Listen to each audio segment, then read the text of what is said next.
Welcome to T-SAT. కాంతికి సంబంధించినటువంటి అంశాలు చూస్తూ ఉన్నాం. ఈ వీడియోలో కాంతికి సంబంధించినటువంటి మరికొన్ని ప్రాథమిక ధర్మాలకు సంబంధించి వాటి యొక్క అనువర్తనాలను గురించి తెలుసుకునే ప్రయత్నం చేద్దాం. సో ఇక్కడ కాంతి సంపూర్ణాంతర పరావర్తనం గురించి మనం గత వీడియోలో తెలుసుకున్నాం.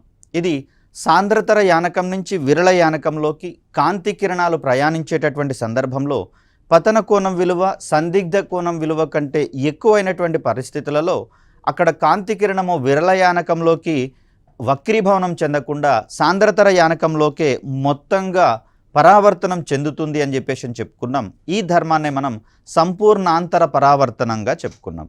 మోస్ట్ ప్రాబబ్లీ మనకు సంపూర్ణాంతర పరావర్తనానికి సంబంధించినటువంటి అనువర్తనాల మీద అధికంగా క్వశ్చన్స్ పడేందుకు అవకాశం ఉంది. మరి ఈ కోణంలో చూస్తే వజ్రం మిలమిలా మెరియడంలో ఇమిడి ఉన్నటువంటి ప్రాథమిక సూత్రంగా కాంతి యొక్క సంపూర్ణాంతర పరావర్తనాన్ని చెప్పుకుంటాం. అదేవిధంగా కాంతికి వక్రీభవన గుణకం అధికంగా ఉంటుందనేది కూడా మరో కారణం ఉంది. కాబట్టి ఈ రెండు కారణాలను ఇక్కడ మనం బేరీజు వేసుకోవాల్సి వస్తుంది. సో ఎగ్జామినేషన్ పాయింట్ ఆఫ్ వ్యూలో సంపూర్ణాంతర పరావర్తనానికి ప్రయారిటీ ఇస్తున్నారా, లేకపోతే వక్రీభవన గుణకము అధికంగా ఉండడం వల్ల ఇది మిలమిలా మెరిసేటటువంటి ప్రయత్నం జరుగుతుందనేటటువంటి కోణాలు మనకు కీలకమవుతాయి. అదేవిధంగా నీటి లోపల ఉన్నటువంటి గాలి బుడగ ఏదైతే ఉందో ఇది వెండి మాదిరిగా ప్రకాశవంతంగా మెరియడానికి కూడా ప్రధాన కారణంగా సంపూర్ణాంతర పరావర్తనాన్ని చెప్తాం. వీటితో పాటుగా ట్రాఫిక్స్ లైట్ పనిచేయడంలోను, అదేవిధంగా ఇంద్రధనస్సు ఏర్పడడంలోను సంపూర్ణాంతర పరావర్తన ధర్మం ఆధారంగా దృశ్య తంతువులు, వీటినే మనము ఆప్టికల్ ఫైబర్ కేబుల్స్ అంటున్నాం. చూడండి, ప్రస్తుతము కమ్యూనికేషన్ రంగంలో ఓఎఫ్సీస్ అనేవి అత్యంత కీలకమైనటువంటి పాత్ర పోషిస్తున్నటువంటి ధర్మిలా ఈ ఓఎఫ్సీస్ ఆప్టికల్ ఫైబర్ కేబుల్స్ పనిచేయడంలో కూడా ఇమిడి ఉన్నటువంటి సూత్రంగా మనకు సంపూర్ణాంతర పరావర్తనం అనేది కనిపిస్తుంది. దీనితో పాటుగా ఇంకో ధర్మాన్ని కూడా మనం గతంలో చెప్పుకున్నాం. కాంతి అనేది ఓఎఫ్సీలలో బహుళ పరావర్తనం చెందుతుంది.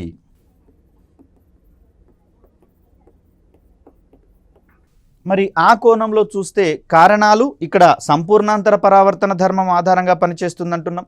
బహుళ పరావర్తనం అనేది చెందడం వల్ల అక్కడ సమాచారం అనేది సుదూరాలకు ప్రయాణిస్తుంది అనుకుంటున్నాం. కాబట్టి ఈ చిన్న చిన్న సెన్సిటివ్ మ్యాటర్స్, మైన్యూర్ థింగ్స్ ఆధారంగా మనకు క్వశ్చన్స్లలో కాఠిన్యత పెరిగేటందుకు అవకాశం ఉంది. కానీ సబ్జెక్టుకి గనక బౌండ్ అయినట్లయితే మనము ఎలాంటి డిఫికల్టీని అక్కడ ఫేస్ చేయాల్సినటువంటి అవసరం లేదు. మరి వీటన్నిటి వెనుక ఉన్నటువంటి ధర్మంగా మనము కాంతి సంపూర్ణాంతర పరావర్తనాన్ని చెప్పుకుంటూ ఉన్నాం. దీని తర్వాత ఎడారుల్లో కావచ్చు, అదేవిధంగా వేసవిలో మనము రోడ్ల మీద ప్రయాణించేటటువంటి సందర్భంలో సుదూరంగా మనకు రోడ్డు మీద నుంచి నీళ్లు ప్రవహిస్తున్నట్లుగా కనిపిస్తూ ఉంటుంది. దాన్నే మనము ఎండమావులు, మిరేజెస్ అనేటటువంటి పేరుతోటి చెప్తూ ఉన్నాం. వీటి వెనకాల ఉన్నటువంటి కారణాలుగా కూడా మనము సంపూర్ణాంతర పరావర్తన ధర్మాన్ని చెప్పుకోవాల్సి ఉంటుంది. అదేవిధంగా మంచు ఎడారుల విషయానికి వచ్చేసరికల్లా ఒక వ్యక్తి ఎదురుగా ప్రయాణిస్తూ మన వైపుకు వస్తున్నటువంటి తరుణంలో ఈ మంచు ఎడారులలో చుట్టూతా మంచే ఉంటుంది. కాబట్టి అక్కడ లూమింగ్ అనేటటువంటి ప్రక్రియ ఏర్పడుతుంది. ఈ లూమింగ్ ప్రక్రియకు కూడా కారణమైనటువంటి అంశంగా సంపూర్ణాంతర పరావర్తనాన్ని చెప్తాం. సో దట్ ఎదురుగా వచ్చేటటువంటి మనిషి తను ప్రయాణిస్తున్నటువంటి వాస్తవిక ఎత్తు కంటే కూడా అధిక ఎత్తు నుంచి వస్తున్నట్లుగా మనకు కనిపించడం అనేది చూస్తాం. సో దీనికి సంబంధించి కూడా మనం కాంతి సంపూర్ణాంతర పరావర్తన అంటాం.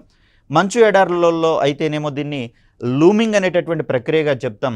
ఎడారులలో కావచ్చు, వేసవిలో తారు రోడ్ల మీద జరిగేటటువంటి దృగ్విషయాన్ని మనము మిరేజెస్గా చెప్పుకుంటూ ఉన్నాం. సో ఉండాల్సినటువంటి అంశం కంటే కూడా అధికంగా కనిపించడమో, లేకపోతే లేకున్నా కూడా ఉన్నట్లుగా కనిపించడమో, ఇవి మనకు ఒక దృష్టి భ్రమలుగా మనకు కనిపిస్తూ ఉంటాయి.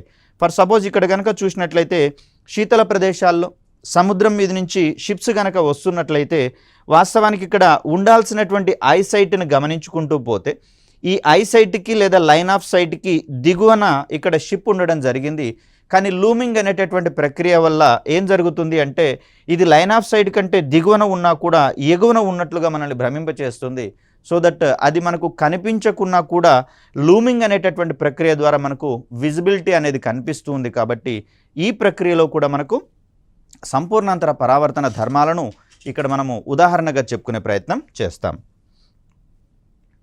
సో ఇక్కడ ఇంద్రధనస్సుకు సంబంధించి చూస్తే గతంలో మనం చాలాసార్లు మాట్లాడుకున్నాం. ఇంద్రధనుసు ఏర్పడడంలో మనకు సంపూర్ణాంతర పరావర్తన ధర్మము ఉపయోగపడుతుందని చెప్పేసి చెప్పుకుంటాం. కానీ ఇక్కడ మరికొన్ని ధర్మాలు కూడా మనకు దీంట్లో కనిపిస్తూ ఉన్నటువంటి పరిస్థితుల్లో దాన్ని కాస్త డీటెయిల్డ్గా తెలుసుకునేటటువంటి ప్రయత్నం చేద్దాం. సో ఇంద్రధనుసు ఏర్పడేటటువంటి క్రమంలో నీటి బిందువులో సూర్యకాంతి ఒకసారి సంపూర్ణాంతర పరావర్తనం చెందితే మనకు ప్రాథమిక ఇంద్రధనుస్సు ఏర్పడేటటువంటి అవకాశం ఉంది. సో ప్రాథమిక ఇంద్రధనుస్సు యొక్క క్యారెక్టరిస్టిక్ ఏంటి అంటే రెడ్ కలర్ అనేది ఎగువన కనిపిస్తూ ఉంది. దీని తర్వాత మనకు విబ్జిఆర్ కలర్స్ ఉంటున్నాయి కదా. సో ఒక్కసారి విబ్జిఆర్ రాసుకుందాం. మరి ఒకసారి మనకు ప్రాథమిక ఇంద్రధనుస్సు ఏర్పడినప్పుడు ఎగువన మనకు రెడ్ కలర్ కనిపిస్తుంది, దిగువన అంటే భూమి యొక్క క్షితిజ సమాంతరం వైపుగా మనకు వైలెట్ కలర్ అనేది కనిపిస్తుంది. సో దిగువ నుంచి ఎగువకు ప్రయాణించినటువంటి సందర్భంలో కలర్స్ యొక్క క్రమం ఇలా ఉంటుంది. కానీ ఎగువ నుంచి దిగువకు వచ్చేటటువంటి సందర్భంలో ఈ కలర్ కాంబినేషన్ అనేది ఏర్పడుతుంది. ఇది మనకు ప్రాథమిక ఇంద్రధనుస్సులో కనిపించేటటువంటి దృగ్విషయం. అలా కాకుండా సూర్యకాంతి ఒకవేళ ఒకసారి సంపూర్ణాంతర పరావర్తనం చెందకుండా రెండుసార్లు సంపూర్ణాంతర పరావర్తనం చెందినప్పుడు ఏర్పడేటటువంటి ఇంద్రధనుస్సును మనము సెకండరీ రెయిన్బో అని చెప్పేసి అంటాం, గౌణ ఇంద్రధనుస్సుగా చెప్తాం. ఈ సందర్భంలో కలర్ కాంబినేషన్ అనేది రివర్స్ కావడం మనం చూస్తాం. సో అలా చూస్తే మనకి ఇక్కడ చూడండి, రెడ్ కలర్ దిగువన కనిపిస్తుంది, వైలెట్ అండ్ బ్లూ కలర్స్ అనేటటువంటివి ఎగువన కనిపిస్తున్నటువంటి క్రమాన్ని ఇక్కడ మనం చూస్తాం. సో దట్ భూమి వైపు నుంచి చూసినట్లయితే కలర్స్ యొక్క కాంబినేషను రివర్స్ ఆర్డర్లో కనిపిస్తూ ఉంది. అదే పైనుంచి దిగువకు గనక గమనిస్తే మనకు విబ్జిఆర్ అనేటటువంటి కలర్స్ కనిపిస్తూ ఉంటాయి. సో ఈ క్రమంలో మనకు కలర్స్ యొక్క కాంబినేషన్ రివర్స్ అవుతున్నటువంటి పరిస్థితిని మనం గమనించాలి. సో ఇక్కడ ఇంద్రధనుస్సు ఏర్పడడంలో మరికొన్ని కీలకమైనటువంటి ఏరియాలను గనక గమనిస్తే, సో ఇక్కడ చూడండి, కాంతి కిరణము మనకు నీటిలోకి అంటే నీటి బిందువులోకి ప్రయాణించేటటువంటి సందర్భంలో వంగి ప్రయాణిస్తున్నట్లుగా మనకు క్లియర్ కట్గా కనిపిస్తుంది. కాబట్టి ఈ దృగ్విషయాన్ని మనము వక్రీభవనము అని చెప్తాం. అంటే ఇంద్రధనుస్సు ఏర్పడడంలో వక్రీభవనం యొక్క పాత్ర కూడా ఉన్నట్లుగా మనకు కనిపిస్తూ ఉంది. దీని తర్వాత లోపలికి వెళ్ళిన తర్వాత చూడండి, అది కలర్స్ అనేవి స్ప్లిట్ అవుతూ ఉన్నటువంటి పరిస్థితులలో దీన్ని మనం ఇక్కడ డిస్పర్షన్, వివర్తనం అనేటటువంటి ధర్మంగా మనం చెప్తాం.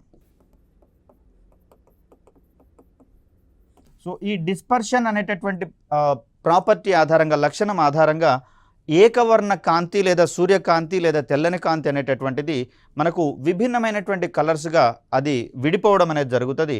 దీని తర్వాత తిరిగి అది భూమి వైపుగా వక్రీభవనం చెందేటటువంటి ప్రయత్నం జరుగుతుంది. ఎందుకంటే యానకాల యొక్క సాంద్రత మారుతున్నప్పుడు ఖచ్చితంగా అక్కడ వక్రీభవనం అనేది జరుగుతుంది. కాబట్టి మరి ఈ సందర్భంలో మనకు సంపూర్ణాంతర పరావర్తన ధర్మము, టోటల్ ఇంటర్నల్ రిఫ్లెక్షన్, ఇవి మూడు ప్రక్రియల ఆధారంగా మనకు రెయిన్బో ఏర్పడుతున్నట్లుగా చెప్తాం. కానీ కొన్ని సందర్భాల్లో ఓన్లీ టోటల్ ఇంటర్నల్ రిఫ్లెక్షన్ ఉన్నప్పుడు దానికి ప్రయారిటీ ఇచ్చుకుంటాం. అలా కాకుండా క్రింది ఏ ధర్మాల ఆధారంగా ఇంద్రధనుస్సు ఏర్పడుతుందని చెప్పేసి మూడు ధర్మాలను కనుక మెన్షన్ చేసినట్లయితే ఈ మూడు ధర్మాలను కూడా మనం ఖచ్చితంగా ఆన్సర్లో భాగంగా పేర్కొనాల్సి ఉంటుంది. ఎందుకంటే సాధారణంగా అందరము టోటల్ ఇంటర్నల్ రిఫ్లెక్షన్ మీద మాత్రమే దృష్టి సారిస్తాం. మరి కాఠిన్యత పెరిగేటప్పుడు వీటిని కూడా ఇంక్లూడ్ చేసేటందుకు అవకాశం ఉంది. కాబట్టి వీటిని కూడా జాగ్రత్తగా పరిశీలించాల్సినటువంటి అవసరం ఉంది. ఇక కాంతికి సంబంధించినటువంటి మరొక ధర్మంగా మనము కాంతి పరిక్షేపణం గురించి మాట్లాడుకుంటాం, స్కాటరింగ్ ఆఫ్ లైట్. సపోజ్ ఇళ్లలో ఊడ్చేటటువంటి సందర్భంలో చూడండి, కొంతమంది డోర్స్ క్లోజ్ చేసినప్పుడు దాని నుంచి సన్ రేస్ అనేవి ఇంట్లోకి ప్రవేశిస్తూ ఉంటాయి. మరి ఇలా ఊడ్చేటటువంటి సందర్భంలో సన్నగా ఉండేటటువంటి ధూళి రేణువులు ఏవైతే ఉన్నాయో ఈ సూర్యకాంతి పడే మార్గంలో గనక అవి ప్రవేశించినట్లయితే అవి కూడా మెరుస్తూ ప్రకాశవంతంగా మారడం అనేది మనం గమనిస్తాం. ఇలా ప్రకాశవంతంగా మారేటటువంటి సందర్భంలో రూమ్లో కూడా వెలుతురు అధికంగా అవ్వడం అనేది మనం గమనిస్తాము. ఒకవేళ ఆ ఊడ్చే ప్రక్రియను కాసేపు ఆపినామనుకోండి, ఆ ధూళి కణాలన్నీ గాలిలో నుంచి తిరిగి నేల మీద సెటరేట్ అయిపోయిన తర్వాత తిరిగి ఆ ప్రకాశవంతం అయినటువంటి రూమ్ కాస్త కొంచెము ప్రకాశవంతం తగ్గడం అనేది మనం అక్కడ చూస్తాం. సో దీనికి ఉదాహరణగా మనం కాంతి పరిక్షేపణ ధర్మాన్ని చెప్తాం. అంటే కాంతి ప్రయాణించేటటువంటి మార్గంలో అతి సూక్ష్మమైనటువంటి ఈ ధూళి రేణువులు కావచ్చు, నీటి రేణువులు కావచ్చు, నీటి ఆవిరికి సంబంధించినటువంటి కణాలు కావచ్చు, పడినటువంటి సందర్భాలలో ఈ కాంతి ఆ నీటి రేణువుని లేదా దుమ్ము కణాలను ఢీకొన్నటువంటి సందర్భాలలో వేరొక దిశలోకి కాంతి ప్రయాణించడాన్ని లేదా మళ్ళడాన్ని మనం ఇక్కడ కాంతి పరిక్షేపణంగా చెప్తాం. సో ఆ యానకపు కణాలు ఏవైనా కావచ్చు, కాలుష్యకారకాలైనా అయ్యేటటువంటి అవకాశం ఉంది. మరి ఆ సందర్భంలో యానకపు కణాలను ఢీకొని కాంతి వేరొక దిశలోకి ప్రయాణించడాన్ని లేదా మళ్ళడాన్ని మనం ఇక్కడ కాంతి పరిక్షేపణంగా చెప్తాం. ఫర్ ఎగ్జాంపుల్ ఇక్కడ ఒక కణం అనేది కనిపిస్తూ ఉంది. దీని మీదికి కొంత కాంతి పతనమైనటువంటి సందర్భంలో ఇక్కడ ఈ పార్టికల్ కూడా ఒక స్వయం ప్రకాశకంగా ప్రవర్తించడం అనేది మనం చూస్తూ ఉన్నాం. అలా ఇది డిఫరెంట్ డైరెక్షన్స్లలోకి ఆ కాంతి కిరణాలను వెదజల్లేటటువంటి ప్రయత్నం చేస్తుంది. ఈ ప్రక్రియనే మనము పరిక్షేపణంగా చెప్తాం. దీని ఆధారంగా కూడా ప్రకృతిలో అనేకమైనటువంటి దృగ్విషయాలు కనపడుతున్నటువంటి పరిస్థితులలో ఒకసారి వాటి యొక్క అప్లికేషన్స్ గురించి కూడా మనం తెలుసుకోవాల్సినటువంటి అవసరం ఉంది. సాధారణంగా చూడండి, మేఘాలు తెల్లగా కనిపించడంలో మనకు ఉన్నటువంటి సూత్రం ఏంటిది అంటే కాంతి యొక్క పరిక్షేపణ అని చెప్పేసి చెప్తాం. సో ఉదయించేటటువంటి పూర్ణచంద్రుడు ఎర్రగా కనిపించేటటువంటి క్రమాన్ని మనం గమనిస్తాం. దీనికి కారణంగా ఆ చంద్రుడి నుంచి వచ్చేటటువంటి కాంతి అనేది ఉదయించేటటువంటి సందర్భంలో అధిక దూరాలకు ప్రయాణించాల్సి వస్తుంది. కాబట్టి ఆ సందర్భంలో మార్గమధ్యంలో ఉన్నటువంటి కణాలన్నీ కూడా చంద్రుడి నుంచి వెలువడినటువంటి కాంతిని పరిక్షేపణం చెందించినటువంటి క్రమంలో మనకు తక్కువగా వక్రీభవనం చెందేది లేదా తక్కువగా వంగేటటువంటి గుణమున్న కాంతి కేవలము ఎరుపు రంగు మాత్రమే. కాబట్టే చూడండి, వీటిని డేంజర్ లైట్గా వాడేటటువంటి క్రమాన్ని మనం చూస్తాం. ఎందుకంటే ఇది తక్కువగా వంగి ప్రయాణిస్తుంది మిగతా రంగులు ఉన్నటువంటి కాంతి కంటే. కాబట్టే ఈ ఎరుపు రంగుకి బెండ్ అయ్యేటటువంటి నేచర్ చాలా తక్కువగా ఉంటుంది. కాబట్టి మిగిలిన రంగులు ఉన్నటువంటి కాంతి కిరణాలన్నీ కూడా డిఫరెంట్ డైరెక్షన్స్లలోకి వెళ్ళిపోవడం వల్ల మిగిలినటువంటి ఎరుపు కాంతి మన కంటిని చేరుతుంది. కాబట్టి ఉదయించేటటువంటి పూర్ణచంద్రుడు ఆ సమయంలో మనకు ఎర్రగా కనిపించే క్రమాన్ని మనం చూస్తాం. అదేవిధంగా ఆకాశం నీలం రంగులో కనిపించడంలో కూడా మనకు ఈ కాంతి పరిక్షేపణ అనేది కనిపిస్తుంది. వాస్తవానికి ఆకాశం నుంచి వచ్చేటటువంటి అంటే సూర్యుడికి సంబంధించినటువంటి కాంతి కిరణాలు ప్రయాణించేటటువంటి సందర్భంలో వాయు కణాలన్నీ కూడా వాటిని స్కాటర్ చేస్తాయి, పరిక్షేపణం చెందిస్తాయి. కాబట్టి మిగిలిన అన్ని రంగులు ఉన్నటువంటి కాంతి కిరణాలు విభిన్న దిశలలోకి మళ్ళడం అనేది మనం గమనిస్తాం. కేవలము నీలం రంగులో ఉన్నటువంటి కాంతి మాత్రమే మన కంటిని చేరుతుంది. కాబట్టి ఆకాశం అంటే మన పైన ఉన్నటువంటి భాగం మొత్తం కూడా మనకు నీలం రంగులో కనిపించేటటువంటి ప్రయత్నం జరుగుతుంది. సో దీని వెనక ఇమిడి ఉన్న సూత్రంగా కూడా మనము కాంతి పరిక్షేపణానికి సంబంధించి చెప్తాం. అదేవిధంగా సూర్యోదయము సూర్యాస్తమయం అయ్యేటటువంటి సందర్భాలలో సూర్యుడు ఎర్రగా కనిపించడంలో కూడా ఇదే సూత్రం ఇమిడి ఉంటుంది. దీనితో పాటుగా నలగ కొట్టబడినటువంటి అంటే ముక్కలు ముక్కలుగా చేసినటువంటి చిన్న చిన్న పీసెస్గా చేసినటువంటి మంచు కావచ్చు, పగిలిపోయినటువంటి గాజు ముక్కలు కావచ్చు, మిలమిలా మెరవడంలో కూడా ఇదే సూత్రం ఇమిడి ఉన్నట్లుగా చూస్తాం. ఇక్కడ అంతరిక్షంలో కావచ్చు, అదేవిధంగా భూమి మీద రాత్రి సమయాలలో కావచ్చు, ఆ వెలుతురు అనేది ఉండదు, సూర్యరశ్మి అనేది ఉండదు. కాబట్టి అక్కడ కాంతి పరిక్షేపణం జరగడానికి అవకాశం ఉండదు. కాబట్టి పగటి సమయాలలో మనకు బ్లూ కలర్లో కనిపించినటువంటి ఆకాశము రాత్రి సమయం అయ్యేసరికి మనకు అక్కడ నల్లగా కనిపించేటటువంటి అవకాశం ఉంది. అంతరిక్షంలో సంబంధించి చూస్తే అక్కడ శూన్యం ఉంటుంది, ఎక్కడ వాతావరణ కణాలు ఉండవు. అదేవిధంగా చంద్రుని మీద కూడా వాతావరణం లేనటువంటి పరిస్థితులు ఉన్నాయి. కాబట్టి అంతరిక్షంలోనూ చంద్రుని మీద ఏ సమయంలో చూసినా కూడా ఆకాశం నల్లగా కనిపిస్తుంది. భూమి మీద మాత్రం రాత్రి సమయాలలో నల్లగా కనిపించేటటువంటి ఆకాశము. దీని వెనకాలన్న కారణం ఏంటంటే కాంతి పరిక్షేపణ జరగకపోవడము అనే దాన్ని ఇక్కడ మనం కారణంగా చెప్తాం. నెక్స్ట్ ఇదే క్రమంలో మనం చూడాల్సినటువంటి ధర్మంగా రామన్ ఎఫెక్ట్ అనేది మనకు కనిపిస్తుంది. పారదర్శకమైనటువంటి ద్రావణాల గుండా కాంతి కిరణాలు ప్రయాణించేటప్పుడు కాంతి యొక్క శక్తి మారేటటువంటి ధర్మాన్నే మనం ఇక్కడ రామన్ ఎఫెక్ట్గా చెప్తాం. మరి ఈ దృగ్విషయాన్ని ఆవిష్కరించినందుకు గాను ఈ రామన్ మహాశయులకు నోబెల్ బహుమతిని కూడా అందించడం అనేది జరిగింది. సో ఇక్కడ ఈ ఆవిష్కరణకు గాను దీనిని స్మృతిలో ఉంచుకోవడం కోసము ప్రతి సంవత్సరం ఫిబ్రవరి 28న మనము జాతీయ సైన్స్ దినోత్సవాన్ని జరుపుకుంటూ ఉన్నాము. సో ఇక్కడ రామన్ ఎఫెక్ట్కు సంబంధించి కనుక గమనిస్తే డ్రగ్ ఇండస్ట్రీలో కూడా దీనికి సంబంధించినటువంటి విశేషమైనటువంటి ప్రాధాన్యత ఉండడం జరిగింది. ఎందుకంటే మల్టిపుల్ కాంపోనెంట్స్ని మనం మిక్స్ చేసి అక్కడ డ్రగ్స్ రూపొందించేటటువంటి క్రమంలో రామన్ ఎఫెక్ట్ కూడా ఒక కీలకమైనటువంటి అనువర్తనంగా ఉండనుంది. సో దాని యొక్క ప్రాధాన్యత అలా మనం చెప్పుకుంటాం. నెక్స్ట్ ధర్మాన్ని కనుక మనం చూస్తే కాంతి విక్షేపణము. సో ఇక్కడ విక్షేపణము డిస్పర్షన్ అనేటటువంటి పేరుతో పిలుస్తున్నాం దీన్ని. సో ఇక్కడ డిస్పర్షన్ అంటే ఏంటి అంటే తెల్లని కాంతి కొన్ని ప్రత్యేకమైనటువంటి పదార్థాల మీద పడినటువంటి సందర్భాలలో ఇక్కడ అది 7 రంగులుగా విడిపోయేటటువంటి ప్రక్రియని మనం చూస్తాం. దీన్నే మనము కాంతి విక్షేపణకు సంబంధించినటువంటి అంశంగా చూస్తాం.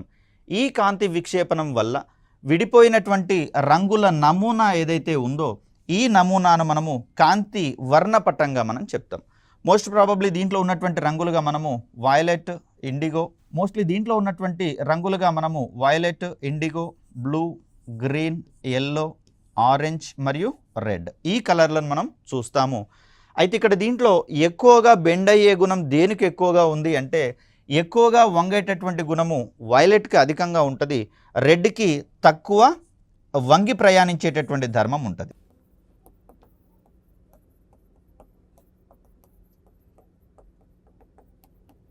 సో ఇక్కడ పట్టకాన్ని కనుక మనం గమనించినట్లయితే కాంతి ప్రయాణించినటువంటి సందర్భంలో ఇక్కడ డిస్పర్షన్ అనేది జరుగుతుంది. ఈ కాంతి కిరణాలు వచ్చేటటువంటి సందర్భంలో అధికంగా బెండ్ అయ్యేటటువంటి వైలెట్ కలర్ ఏమో ఈ పట్టకం యొక్క భూమికి దగ్గరగా ఉంటుంది. అదేవిధంగా తక్కువగా వంగి ప్రయాణించేటటువంటి రెడ్ కలర్ ఏమో మనకు ఎగువన ఉండేటటువంటి అవకాశం ఉంది. కాబట్టి పట్టకం యొక్క భూమి నుంచి గనక చూసినట్లయితే రంగుల వరుస క్రమాన్ని అడిగేటందుకు అవకాశం ఉంది. ఆ సందర్భంలో violet, IndiGo, blue, green, yellow, orange, red VIBGYOR క్రమాన్ని మనం చెప్తాం. ఒకవేళ అడిగేటటువంటి సందర్భంలో డిస్పర్షన్ అయిన తర్వాత రంగుల యొక్క వరుస క్రమము శీర్షం నుంచి గనక అడిగినట్లయితే మనకు మొదట కనిపించే రంగు రెడ్ అవుతుంది. అంటే విబ్జిఆర్ యొక్క రివర్స్ ఆర్డర్ని ఇక్కడ మనం మెన్షన్ చేయాల్సి వస్తుంది. సో తెలిసిన విషయమే, కానీ అడిగే విధానం మారుతున్నటువంటి సందర్భంలో ఆన్సర్ కూడా మారేటందుకు అవకాశం అధికంగా ఉంది. అదేవిధంగా చూస్తే శక్తిపరమైనటువంటి అంశాలలో గనక గమనిస్తే ఇక్కడ అధికంగా వంగేటటువంటి వైలెట్కి శక్తి అధికంగా ఉంటుంది. తక్కువగా వంగి ప్రయాణించేటటువంటి రెడ్ కలర్కి శక్తి అనేది తక్కువగా ఉండేటటువంటి అవకాశం ఉంది. కాబట్టే చూడండి మనకి ఇక్కడ ఫోటోగ్రాఫిక్ ప్లేట్స్ని మనం డెవలప్ చేసేటటువంటి స్టూడియోలలో రెడ్ కలర్ని ఎక్కువగా వాడతారు. ఎందుకంటే రెడ్ యొక్క ఇన్ఫ్లుయెన్స్ ఫోటోగ్రాఫిక్ ప్లేట్ల మీద తక్కువగా ఉండే అవకాశం ఉంది. కాబట్టి ఈ కోణంలో దీన్ని మనం అర్థం చేసుకోవాల్సి వస్తుంది. సో ఇది మనకు గ్లాస్ ప్రిజం నుంచి వచ్చేటటువంటి వైట్ లైట్ యొక్క డిస్పర్షన్గా మనం చూస్తూ ఉన్నాం. దిగువ నుంచి ఎగువకు ప్రయాణించేటప్పుడు వైలెట్, ఇండిగో ఇలా మనకు వరుస క్రమం విబ్జిఆర్ కనిపిస్తూ ఉంటే శీర్షం నుంచి మాత్రం మనం రివర్స్ ఆర్డర్లో తీసుకోవాల్సి వస్తుంది. తక్కువగా వంగుతున్నందున శీర్షంకి దగ్గరగా రెడ్ కలర్ కనిపిస్తుంది. అధికంగా వంగేటటువంటి స్వభావాన్ని కలిగి ఉంటుంది. కాబట్టి వైలెట్ అత్యధికంగా వంగి ఈ మనకు పీఠం వైపుగా లేదా భూమి వైపుగా దగ్గరగా ఉన్నటువంటి క్రమాన్ని ఇక్కడ మనం చూస్తాం. సో ఈ క్రమం అడిగేటటువంటి విధానాన్ని బట్టి ఆ సీక్వెన్స్ అనేది మారేటటువంటి అవకాశం ఉంది. శక్తి పరంగా కూడా మనం అడిగేందుకు అవకాశం ఉంది. అదేవిధంగా శక్తి పరంగా చూసుకున్నట్లయితే తక్కువ శక్తి రెడ్ కలర్కు ఉంది. వైలెట్కి అత్యధిక శక్తి ఉన్నటువంటి క్రమాన్ని ఇక్కడ మనం చూస్తాం. అదేవిధంగా శక్తి అధికంగా ఉన్నటువంటి వాటికి తరంగ దైర్ఘ్యం కూడా తక్కువగా ఉండేటటువంటి అవకాశం ఉంది. సో శక్తి ఎక్కువగా ఉన్నటువంటి కణాలు ఏవైతే ఉన్నాయో లేదా తరంగాలు ఏవైతే ఉన్నాయో వీటికి లాంబ్డా విలువ తక్కువగా ఉండేటటువంటి అవకాశం ఉంది. అదేవిధంగా శక్తి గనక తక్కువగా ఉన్నటువంటివి ఏవైతే ఉన్నాయో కాంతి కిరణాలు వీటికి తరంగ దైర్ఘ్యం అనేది అధికంగా ఉండేటటువంటి అవకాశం ఉంది. కాబట్టి ఈ కోణాలను బేరీజు వేసుకొని ఇక్కడ కలర్స్ యొక్క కాంబినేషన్ని మార్చేటటువంటి లేదా మార్చి మనం ఆన్సర్గా గుర్తించాల్సినటువంటి అవసరం ఉంది. శక్తి అధికంగా దేనికుంది అంటే వైలెట్ కలరు. ఇక్కడ అవరోహణ క్రమమా ఆరోహణ క్రమం అనేది కూడా ఇంపార్టెంట్. కాబట్టి ఆ కోణంలో వీటిని మనం చూడాల్సి వస్తుంది. తరంగ దైర్ఘ్యానికి సంబంధించి కనుక మనం గమనిస్తే ఇక్కడ శక్తి తక్కువగా ఉన్నటువంటి వాటికి అధిక తరంగ దైర్ఘ్యం ఉంటుంది అనుకుంటున్నాం. కాబట్టి రెడ్ కలర్ యొక్క తరంగ దైర్ఘ్యం అధికంగా ఉంటుంది. దిగువకు వెళ్ళేటటువంటి కోణంలో ఆ తరంగ దైర్ఘ్యం యొక్క విలువ తగ్గేటటువంటి అవకాశం ఉంది.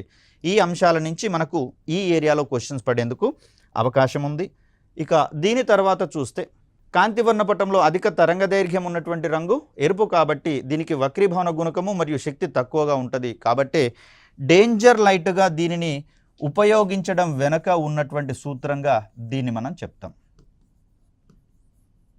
ఎందుకంటే దీనికి బెండ్ అయ్యేటటువంటి లేదా వంగి ప్రయాణించేటటువంటి ధర్మం తక్కువగా ఉంటుంది. కాబట్టి సుదూరాలకు కూడా ఇది ఎలాంటి ఇబ్బందులు లేకుండా ప్రయాణించగలుగుతుంది. కాబట్టి డేంజర్ లైట్గా రెడ్ లైట్ని వినియోగించడం వెనకాల ఉన్న రీజన్స్గా దానికి అధిక తరంగ దైర్ఘ్యం కలిగి ఉండడం ఒకటి, వక్రీభవన గుణకము తక్కువగా ఉండడం ఒకటి, శక్తి తక్కువగా ఉండడం ఒకటి.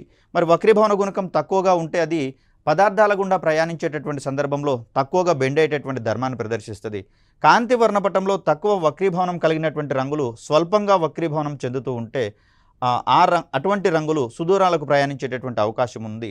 మరి ఇక్కడ ఈ డిస్పర్షన్కి సంబంధించినటువంటి అంశాలను రుజువు చేసినటువంటి వ్యక్తిగా మనకు న్యూటన్ మహాశయులు కనిపిస్తూ ఉన్నారు. ఇక సూర్యచంద్రులకు సంబంధించినటువంటి వారి ఇద్దరి చుట్టూత సూర్యచంద్రుల ఇద్దరి చుట్టూత రంగుల వలయాలు ఏర్పడడంలో కూడా వెనుక ఉన్నటువంటి సూత్రంగా మనకు కాంతి విక్షేపణం అనేది కనిపిస్తుంది. కాంతి యొక్క తరంగ దైర్ఘ్యం అనేది దాని యొక్క రంగును నిర్ధారించేటటువంటి ప్రయత్నం చేస్తుంది. అంటే ఒక కాంతి యొక్క రంగు దేని ఆధారంగా నిర్ధారించబడుతుంది అంటే దాని యొక్క తరంగ దైర్ఘ్యం ఆధారంగా. వెలువడేటటువంటి కాంతి యొక్క తరంగ దైర్ఘ్యాన్ని మారుస్తూ పోతున్నప్పుడు ఆటోమేటిక్గా దాని యొక్క రంగులు కూడా మార్చేటటువంటి స్వభావాన్ని ప్రదర్శిస్తుంది. కాంతి వర్ణపటంలో ఏర్పడేటటువంటి రంగుల యొక్క తరంగ దైర్ఘ్యాలు 400 నుంచి 700 నానోమీటర్ల పరిధిలో ఉంటున్నట్లుగా మనం ఇక్కడ గమనించాలి. దీన్నే మనము విజిబుల్ లైట్ యొక్క తరంగ దైర్ఘ్యాలుగా కూడా మనం మాట్లాడుకున్నాం. సో అలా ఈ విషయాలు మనం చూస్తాం.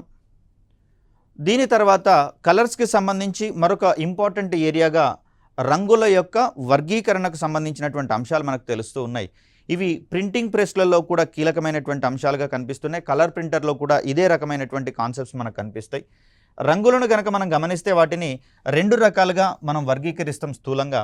ప్రాథమిక రంగులు అని, గౌణ రంగులు అని.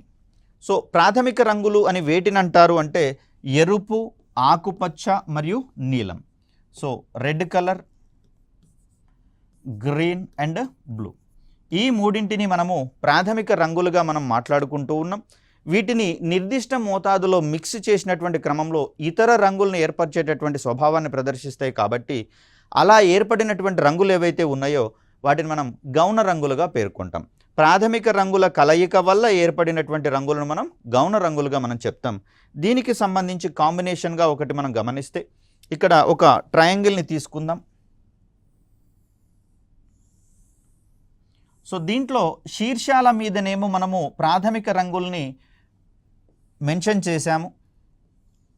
సో ఇక్కడ ఎరుపు, నీలం, ఆకుపచ్చ వీటిని శీర్షాల మీద ప్రాథమిక రంగులుగా తీసుకున్నప్పుడు ఏ 2 ప్రాథమిక రంగులను కలిపితే ఏ గౌణ రంగు ఏర్పడుతుందో దాన్ని ఇక్కడ మనం మెన్షన్ చేయడం జరిగింది. సో ఇక్కడ ఎరుపు మరియు నీలంలను కలిపితే మనకు ముదురు ఎరుపు రంగు మాజెంటా అనేటటువంటి రంగు ఏర్పడుతుంది. నీలం మరియు ఆకుపచ్చను మిక్స్ చేసినట్లయితే నెమలి నీలం కలర్ రావడం జరుగుతుంది. అదేవిధంగా ఎరుపు మరియు ఆకుపచ్చ రంగుల్ని కలిపినప్పుడు పసుపచ్చ రంగు కనిపించేటటువంటి క్రమాన్ని మనం ఇక్కడ చూస్తాం.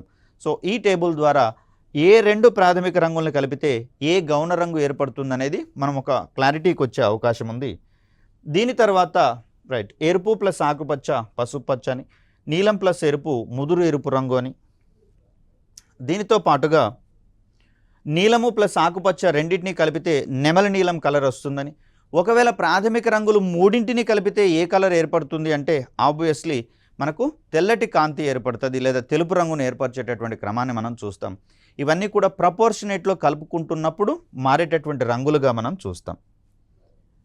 సో వీటితో పాటుగా మనం చూడాల్సినటువంటి మరొక కాంబినేషన్గా సంపూరక రంగులు అనేది చెప్తాం. సో ఇక్కడ ఏంటంటే 2 అంతకు మించినటువంటి రంగుల్ని కలిపినప్పుడు తెలుపు రంగు గనక ఏర్పడితే దాన్ని మనం సంపూరక రంగులు అనేటటువంటి పదంగా చెప్తాం. ఒక ప్రాథమిక రంగుకు దానికి ఎదురుగా ఉన్నటువంటి గౌణ రంగును కలిపినట్లయితే అవి 2 పరస్పరం సంపూరక రంగులుగా మారేటటువంటి అవకాశం ఉంది. సో ఇంత క్రితం చెప్పుకున్నటువంటి డయాగ్రామ్ని కనుక చూస్తే ఇక్కడ ఎరుపు రంగు అనేది మనకు ప్రాథమిక రంగుగా కనిపిస్తూ ఉంది. మరి దీనికి ఆపోజిట్లో ఉన్నటువంటి గౌణ రంగుగా మనకు నెమలి నీలం కనిపిస్తుంది. కాబట్టి ఈ క్రమంలో మనకు ఎరుపు ప్లస్ నెమలి నీలం ఈ రెండింటినీ కలిపితే గనక మనకు తెలుపు రంగు ఏర్పడేటటువంటి అవకాశం ఉంది. ఇది ఎలా పాసిబుల్ అవుతుంది అంటే రెడ్ అనేది మనకు ప్రాథమిక రంగుగా మనం చూస్తున్నాం. నెమలి నీలంలో ఉన్నటువంటి ప్రాథమిక రంగులుగా మనకు బ్లూ ప్లస్ గ్రీన్ కనిపిస్తూ ఉన్నాయి. మరి ఇక్కడ ఉన్నటువంటి బ్లూ ప్లస్ గ్రీన్ దీనితో పాటుగా రెడ్ కలర్ ఈ 3 ప్రాథమిక రంగులు కలిస్తే మనము వైట్ కలర్ ఏర్పడుతుంది అన్నాం కాబట్టి ఇప్పుడు ఈ సందర్భంలో మనకు 3 ప్రాథమిక రంగులు కలిసినట్లుగా భావించాలి కాబట్టి ఆ క్రమంలో మనకు తెలుపు రంగు వస్తుంది కాబట్టి ఎరుపు రంగు యొక్క సంపూరక రంగు ఎవరు అంటే నెమలి నీలం అని చెప్పేసి అంటాం.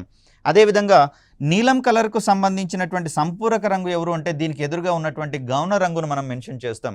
కాబట్టి బ్లూ కలర్కి పసుపచ్చ రంగును కనుక కలిపినట్లయితే మనకు అది వైట్ కలర్ని ఇచ్చేటటువంటి అవకాశం ఉంది. మరి ఇక్కడ పసుపు రంగులో ఎవరున్నారు అంటే రెడ్ ప్లస్ గ్రీన్ 2 కలర్స్ ఉన్నాయి కాబట్టి ఈ క్రమంలో బ్లూ కలర్కి రెడ్ కలర్ మిక్స్ అవుతోంది, గ్రీన్ కలర్ మిక్స్ అవుతోంది. ఇవి 3 కూడా మనకు ప్రైమరీ కలర్స్ కాబట్టి వైట్ కలర్ అయ్యేందుకు అవకాశం ఉంది. సిమిలర్లీ ఆకుపచ్చ రంగుకు మాజెంటాను గనక కలిపినట్లయితే తెలుపు రంగుని ఇస్తుంది కాబట్టి ఆకుపచ్చ రంగు యొక్క సంపూరక రంగుగా మనం ఇక్కడ మాజెంటాను పేర్కొంటాం. నీలం రంగుకైతేనేమో పసుపచ్చ, ఎరుపుకైతే నెమలి నీలం, ఆకుపచ్చకైతే మాజెంటా. ఇలా మనం కలర్ కాంబినేషన్స్ని సంపూరక రంగుల కోణంలో మెన్షన్ చేసే ప్రయత్నం చేస్తాం. రైట్. ఇంకొక కాన్సెప్ట్ ఏంటంటే ఒక ప్రాథమిక రంగు మరొక ప్రాథమిక రంగును శోషించేటటువంటి ప్రయత్నం చేస్తుంది. అంటే దాని అర్థము ఒక ప్రాథమిక రంగు మీద మరొక ప్రాథమిక రంగును వేసినప్పుడు కనిపించేటటువంటి వస్తువు యొక్క రంగు బ్లాక్ కలర్లో ఉండేందుకు అవకాశం ఉంది. కాబట్టి నీలం రంగులో ఉన్నటువంటి ఒక గాజు పలక గుండా సూర్యోదయము సూర్యాస్తమయాలను పరిశీలించినప్పుడు ఈ సూర్యోదయ సూర్యాస్తమయాలలో సూర్యుడు మనము రెడ్ కలర్లో ఉంటారని చెప్పేసి అనుకున్నాం. మరి ఈ సందర్భంలో నీలం రంగు అంటే బ్లూ కలర్ ఇది కూడా మనకు ప్రాథమిక రంగే కాబట్టి దీని గుండా చూసినట్లయితే ఈ ప్రాథమిక రంగు రెడ్ కలర్ని శోషించుకుంటుంది కాబట్టి సూర్యుడు ఆ సందర్భాలలో నలుపు రంగులో కనిపించేటటువంటి ప్రయత్నం జరుగుతుంది. దీని వెనకాల ఉన్నటువంటి సూత్రంగా మనము ప్రాథమిక రంగు మరో ప్రాథమిక రంగును శోషించుకుంటుంది. సో ఈ కోణంలో గతంలో మనకు కొన్ని క్వశ్చన్స్ రావడం జరిగింది. ఒక నీలం రంగులో ఉన్నటువంటి గ్లాస్ నుంచి ఎర్ర గులాబీని చూసినప్పుడు అంటే కళ్ళద్దాల నుంచి ఎర్ర గులాబీని చూసినప్పుడు అది ఏ కలర్లో కనిపిస్తుంది అంటే ఈ సూత్రం ఆధారంగా అక్కడ ఎర్ర గులాబీ అనేది నలుపు కలర్లో కనిపించేందుకు అవకాశం ఉంది. ఒకవేళ ఎర్ర గులాబీని చూసినప్పుడు అది ఎరుపు కలర్లోనే కనిపించింది అనుకోండి, చూసినటువంటి గాజు లేదా గ్లాస్ లేదా కళ్ళద్దాలు ఏ కలర్కి చెందినవి అంటే మరి అలాంటప్పుడు యాజ్ ఇట్ ఈస్గా కలర్ని ప్రజెంట్ చేసింది కాబట్టి అయితేనేమో అవి తెలుపు రంగుకు సంబంధించినవని లేదా ఎరుపు కళ్ళద్దాల గుండా చూసినట్లుగా భావించాలని చెప్పేసి మనము ఈ రెండింటిని మాత్రమే ఆన్సర్గా పెట్టేందుకు అవకాశం ఉంది. సార్ నలుపు రంగుతో చూస్తే అంటే మనకు తెలిసిందే, నలుపు రంగుతో చూస్తే వస్తువులన్నీ నల్లగా కనిపించేందుకు అవకాశం ఉంది. ఇతర రంగులలో చూస్తే కలర్స్ కాంబినేషన్ మారేందుకు అవకాశం ఉంది కాబట్టి ఈ కాంబినేషన్ మనం ఫిక్స్ చేసుకోవాల్సి వస్తుంది. సో ఇంకొక ధర్మంగా మనకు కాంతి వ్యతీకరణ ధర్మం అనేది కనిపిస్తుంది. కాంతి జనకాల నుంచి వెలువడేటటువంటి కాంతి తరంగాలు ఒకదానితో ఒకటి అధ్యారోహణం చెందినప్పుడు అంటే కలిసినప్పుడు వాటి యొక్క తరంగ దైర్ఘ్యము మరియు కంపన పరిమితులు మారేటటువంటి సందర్భం మనకు కనిపిస్తూ ఉంది. ఈ ధర్మాన్ని థామస్ యంగ్ అనేటటువంటి శాస్త్రవేత్త కనుక్కోవడం జరిగింది. మరి ఇక్కడ కాంతి వ్యతీకరణం వల్ల ఏ విధమైనటువంటి దృగ్విషయాలు ఏర్పడతాయి అంటే నీటిపై ఒలికినటువంటి నూనె ఏదైతే ఉందో ఈ నూనె అప్పటికప్పుడే దాని యొక్క రంగుల్ని పరస్పరం మార్చుకునేటటువంటి స్వభావాన్ని ప్రదర్శిస్తుంది. ఎందుకంటే ఆ నూనె యొక్క తరంగ దైర్ఘ్యాలు అంటే నూనె మీద పడినటువంటి కాంతి యొక్క తరంగ దైర్ఘ్యాలు మారేటటువంటి అవకాశం ఉంది కాబట్టి వ్యతీకరణ ధర్మం వల్ల ఇది సంభవించేందుకు అవకాశం ఉంది. అదేవిధంగా నీటిపై తేలియాడేటటువంటి సబ్బు బుడగ మీద కూడా మనకు విభిన్న రంగులు కనిపించడంలో ఇమిడి ఉన్న సూత్రంగా మనము కాంతి యొక్క వ్యతీకరణ ధర్మాన్ని మనం చెప్పుకుంటాం. సో దీని తర్వాత మనం చూడాల్సినటువంటి మరొక ధర్మంగా కాంతి యొక్క ధ్రువణము అనేటటువంటి ధర్మం కనిపిస్తూ ఉంది. కాంతి మనము విద్యుదయస్కాంత త్వరంగ స్వభావాన్ని కలిగి ఉందని చెప్పేసి చెప్పుకున్నాం. అంటే దీంట్లో విద్యుత్ పరమైనటువంటి అంశాలు ఉంటాయి, యాజ్ వెల్ యాజ్ అయస్కాంత పరమైనటువంటి దృగ్విషయాలు కూడా ఉంటాయి. మరి ఈ ధర్మాల ఆధారంగా మనకు అవసరమైనటువంటి లక్షణాలను మాత్రమే పొందగలిగేటటువంటి స్వభావాన్ని మనం ఇక్కడ ధ్రువణం అనేటటువంటి ప్రక్రియ ద్వారా సాధించుకుంటాం. ఈ కాంతిలో ఉన్నటువంటి విద్యుత్ మరియు అయస్కాంత అంశాలు పరస్పరం ఒకదానితో ఒకటి లంబంగా ఉంటాయని చెప్పేసి చెప్పుకున్నాం. ఇవి కాంతి ప్రవాహ దిశకు లంబంగా అన్ని దిశలలో విస్తరించి ఉంటాయి. ఈ రకమైనటువంటి కాంతిని అధ్రువిత కాంతి అంటాం. జనరల్గా ఉన్నటువంటి కాంతిని మనము అధ్రువిత కాంతి అంటాం. సో ఈ సందర్భంలో క్వార్ట్జు వంటి స్ఫటికాల గుండా ఈ అధ్రువిత కాంతిని పంపించినప్పుడు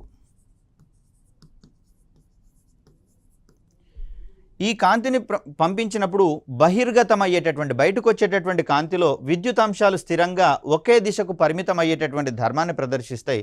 దీన్నే మనము ధ్రువణం అనేటటువంటి ప్రక్రియగా చెప్తాం. మరి ఈ కోణంలో ధ్రువణము ఎక్కడెక్కడ పనిచేస్తుంది అనేది గమనిస్తే పోలరాయిడ్ కెమెరాలలో కావచ్చు, అదేవిధంగా కూలింగ్ గ్లాసెస్లో పనిచేసేటటువంటి విషయాలలో కావచ్చు, ఇక్కడ కేవలము ఒక రకమైనటువంటి ధృవిత కాంతిని మాత్రమే కంటి మీదకి ప్రసరింపజేయడానికి ప్రయత్నం చేస్తాయి కళ్ళద్దాలు. కాబట్టి ఆ సందర్భంలో కంటికి బయట నుంచి వచ్చేటటువంటి కాంతి వల్ల ఎలాంటి సైడ్ ఎఫెక్ట్స్ ఉండని పరిస్థితి చూస్తాం.